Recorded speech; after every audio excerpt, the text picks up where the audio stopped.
There is a sound from my time in Ukraine that haunts me. And no, it's not the air raid sirens. It's this song that I heard in a metro station in central Kyiv. I heard this beautiful song after experiencing my first air raid alert and after a friend showed me the remains of her neighbor's apartment building, which was destroyed by a Russian rocket, killing 14 people.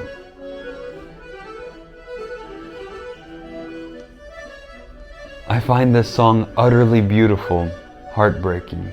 Every time I return to my hotel room in Ukraine, I have to play my new favorite tune on repeat and reflect on my stay in wartime Ukraine.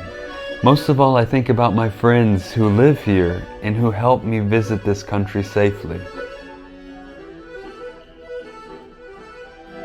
I think about the new connections I met while practicing the Ukrainian language.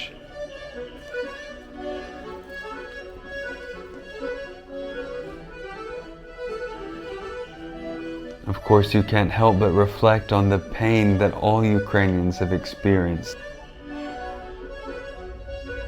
I think about those who are working to ensure that people across the world don't remain indifferent to what is going on here. Then my mind goes back to my friends and the great love and pride they feel for their homeland even during these difficult times. 8 числа, 8 червня виходить. Липня, 8 липня, перепрошую. І на це особливо болісно дивитись.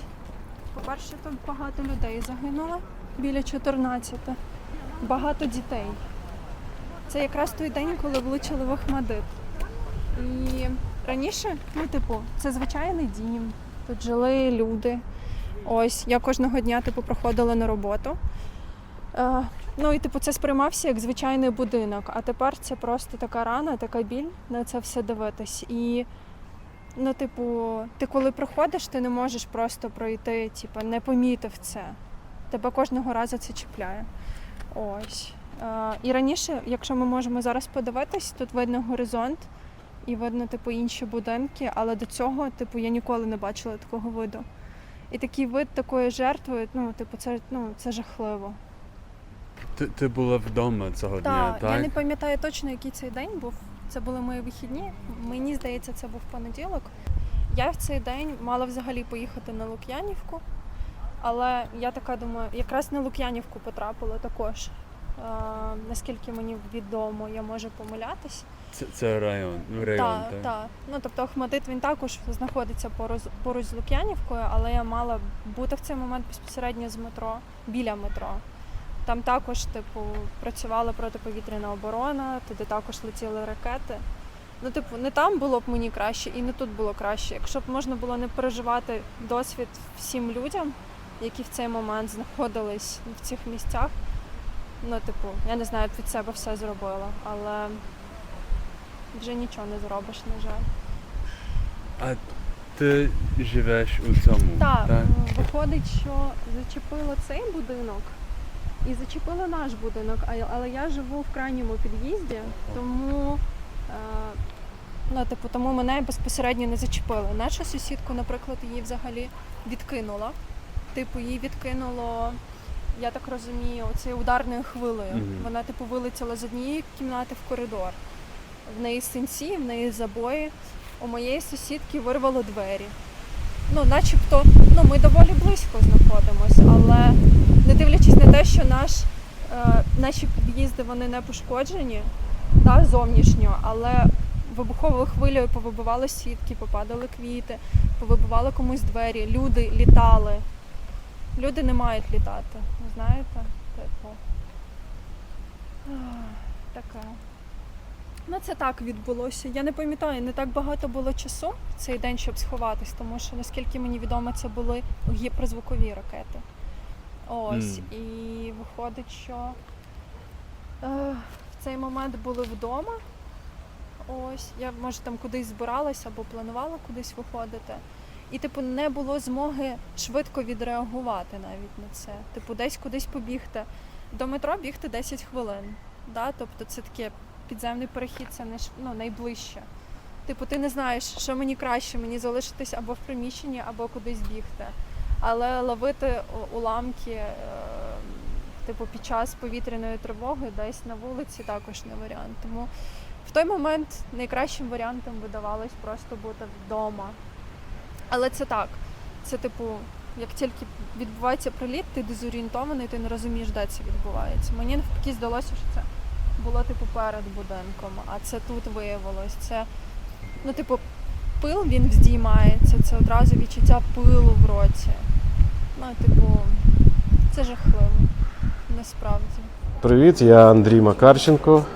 Ми зараз перебуваємо в Києві в одному з магазинів великих київських.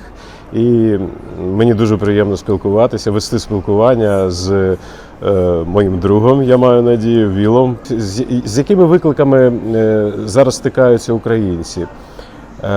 Ну, звичайно, що йде війна, вона розпочалася у 2022 році, тобто вона вже триває 3-й рік. І, звичайно, ворог дуже безжалісний, дуже, ну, взагалі мені здається, що росіяни, вони перетворилися на фашистів, на справжніх фашистів, там панує фашизм, і вони не жаліють ні своїх людей, ні, звичайно, наших людей. Ну, мені здається, що вони нас взагалі за людей не вважають. Ось. І тому є дуже багато доказів. Те, що вони витворяли в Бучі, в Ірпіні, те, що вони створили з Маріуполем. До речі, я 8 років жив у Маріуполі, я працював в Маріупольському театрі, у тому самому театрі, який росіяни зруйнували. І мені дуже болить за все те, що там відбулося. Війна є війна, війна – це дуже погано. Мені здається, що потрібно цінувати кожну хвилину свого життя, цінувати, особливо цінувати мирне життя. Тобто мир, ми потрібні дуже цінувати мирне життя і все робити для того, щоб був мир.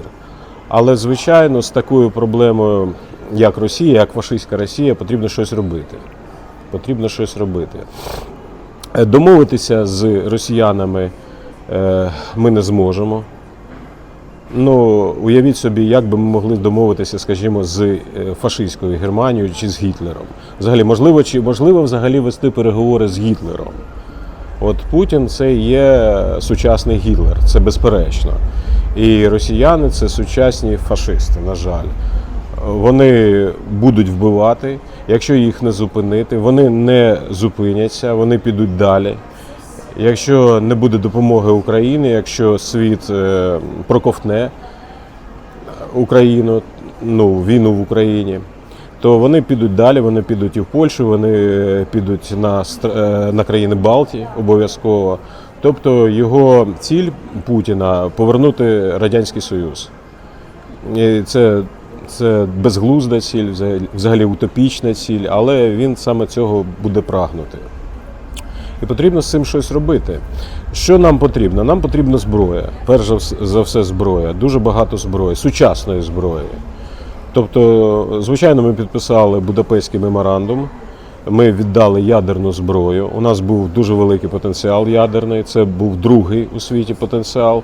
І ми віддали всю ядерну зброю Росії за гарантії нашої безпеки, нашої територіальної цілісності. Звичайно, Росія на цей договір начхала, вона його споплюжила і оголосила нам війну. Ми ні в якому разі цю війну не провокували. У нас не було ніяких жодних підстав для цього зі сторони Росії, щоб оголошувати нам війну. Але, на жаль, це сталося.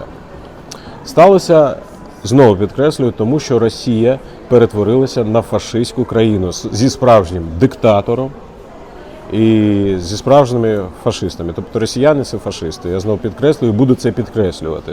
Світ повинен зрозуміти, що росіяни – це сучасні росіяни, це фашисти. Звичайно, не всі. Там є люди, які не підтримують Путіна, але їх менше. Більшість підтримує. І той, хто каже, що це, мовляв, путінська війна, нічого подібного. Це війна росіян проти українців, фашистів росіян. Так, зараз йде обстріл постійний ракетний по Києву, по всій території України. От нещодавно був обстріл дитячої лікарні «Охмадит». Дитяча лікарня «Охмадит» – це там лікуються онкохворі діти. Тобто ніякого сенсу воєнного не було, щоб вести обстріл, ракетний обстріл цієї лікарні. Це просто був показовий такий ракетний обстріл, показовий, щоб показати світові, всьому світові, що ми, мовляв, не зупинимося, ми підемо далі, і нам взагалі плювати, що це дитяча лікарня. І от це був чисто показовий обстріл, був ракетний. Це абсолютно так. Тобто світ повинен готуватися, ну, як кажуть, треба надіятися на краще, а готуватися до гіршого. От готуватися потрібно до гіршого. Надіятися потрібно, звичайно, на краще. От. І ми дуже дякуємо підтримці, яка є зі сторони Британії, дуже велика підтримка зі сторони Британії. Мені дуже подобається позиція Британії, яка взагалі була завжди принципова. Ну, вони взагалі островітяни, вони взагалі завжди мали принципову позицію. І мені дуже подобається, як вони себе поводять, як вони нам допомагають, намагаються допомагати. Але Європі потрібно теж розуміти, і Франції, особливо Німеччині, потрібно розуміти, що Путін – це Гітлер, і його потрібно зупинити саме військовим чином. Ніякі домовленості з Путіним не працюють. Оце потрібно всім зрозуміти. Ну, українці, тим не менше, залишаються оптимістами. Як бачите, магазини працюють, люди, дуже багато посмішок, люди не впадають в якусь паніку, в якусь трагедію. Звичайно, ми все це переносимо. І Віл, ти, звичайно, бачиш, що люди тут дуже багато з усмішкою, дуже привітливі люди. Українці взагалі вони дуже привітливі. От. Да, дуже привітливі. І ми дуже любимо гостей, ми приймаємо гостей, ми дуже раді гостям. Тобто, якщо є у вас можливість приїжджати в Україну, обов'язково приїжджайте. Не треба лякатися, тут, можливо, не так жахливо, як в новинах кажуть, але все одно, звичайно, ризик є, і обстріли ведуться, і світло вимикається. Інколи доводиться сидіти без світла, але зараз трішечки електричний струм вирівнявся, трішечки наші ДТЕК і всі організації, які відповідають за електроенергію, трішечки намагаються все ж таки робити так, щоб було все стабілізувалося. Ну, війна є війна, нічого гарного в цьому немає. Звичайно, і я нікому не бажаю війни, нікому, ні в якому разі.